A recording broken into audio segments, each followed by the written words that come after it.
The man's hand was still raised in the air when the entire diner fell silent. Everyone stared. Some looked away in embarrassment.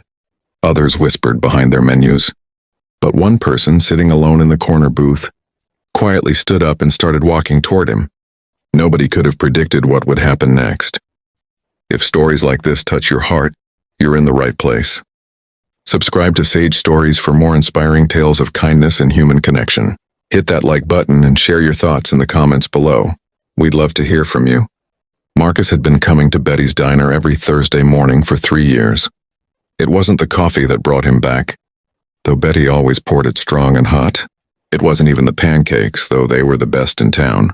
It was the routine, the predictability, the small comfort of sitting in the same booth, ordering the same breakfast, and knowing exactly what to expect. For a man whose life had become a series of unpredictable storms, that Thursday morning ritual was his anchor.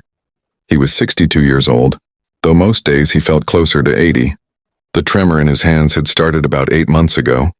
First, it was barely noticeable. Just a slight shake when he held his morning newspaper. Then it got worse, much worse. Doctors had run their tests, used their complicated medical words, and prescribed their pills. Parkinson's disease, they said. Early stage but progressing. The medication helped some, but not always. Certainly not this particular Thursday. Marcus had managed to get himself to the diner just fine. He'd even made it to his usual booth by the window. But when Betty came over with her bright smile and her order pad, something went wrong. His body seized up in a way it never had before. His right arm shot up involuntarily, rigid and shaking, stuck in the air like he was a student, desperately trying to get the teacher's attention. He tried to lower it. He couldn't. His muscles wouldn't respond to what his brain was screaming at them to do. Betty's smile faded into concern. She reached out to help, but Marcus pulled back with his other hand, embarrassed. Other customers started noticing.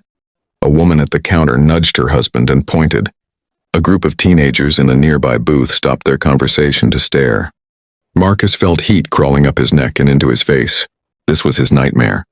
Being on display, being pitied, being different. He tried again to lower his arm. It trembled violently but stayed raised. Sweat beaded on his forehead. Betty asked if she should call someone, maybe an ambulance. Marcus shook his head no, though he wasn't entirely sure that wasn't a good idea. He just knew he couldn't bear the sirens, the paramedics, everyone watching as they wheeled him out. He'd been through enough indignity for one lifetime. That's when he saw her. A woman, maybe in her mid-30s, sitting alone in the corner booth he never paid much attention to. Before, she had been reading a book, her breakfast half-eaten in front of her. But now she was standing, and now she was walking directly toward him. Her expression wasn't pity. It wasn't curiosity. It was something else entirely. Something calm and certain. She reached his table and without asking permission, she sat down across from him. She looked him straight in the eyes and said, "I'm Rachel. I'm a physical therapist. I'd like to help you if that's okay." Her voice was steady and kind, completely free of the awkwardness that saturated the air around them.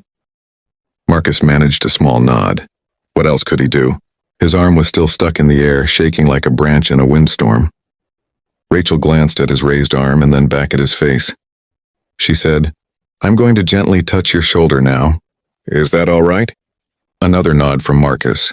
Her hand came to rest on his shoulder, warm and firm. Then she began to speak in a low, measured tone, instructions mixed with reassurance. She told him to focus on his breathing. Deep breath in, slow breath out. She counted with him. 1, 2, 3, 4, as Marcus breathed. Rachel's other hand carefully supported his raised arm at the elbow.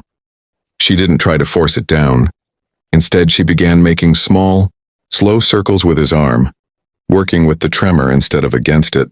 She kept talking, her voice like a lifeline. She told him about muscle tension and neurological signals, but in a way that didn't sound clinical. It sounded human, understanding. Around them, the diner had gone completely quiet.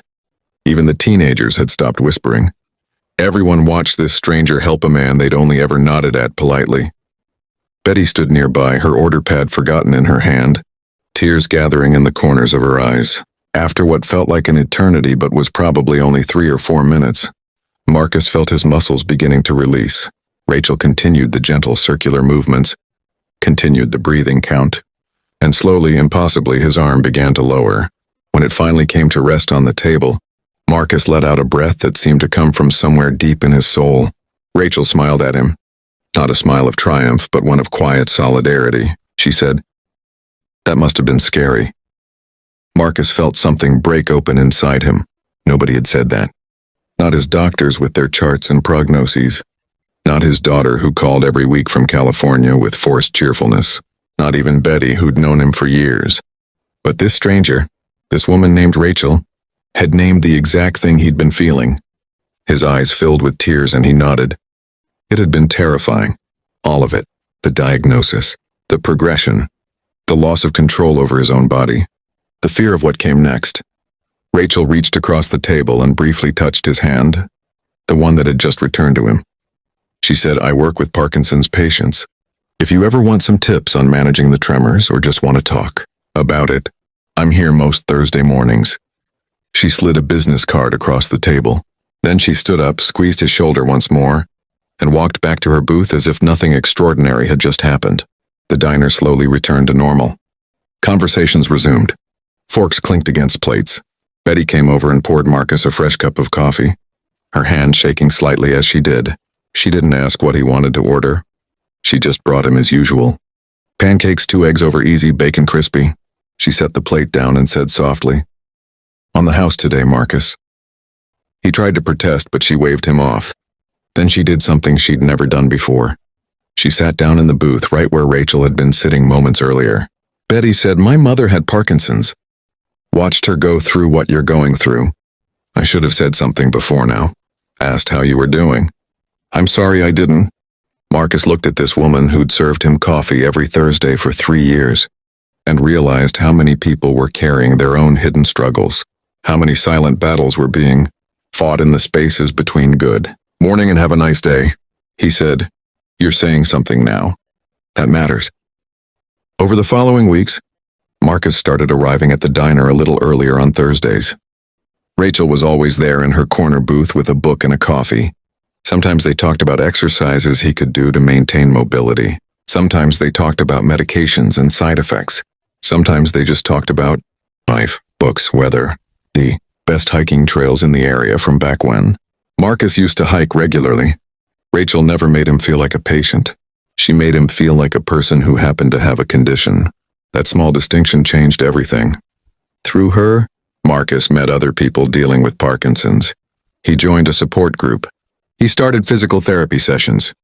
He learned techniques to manage his symptoms. His life didn't become easy, but it became bearable. More than bearable, actually. It became full again. But the real change happened inside Marcus himself.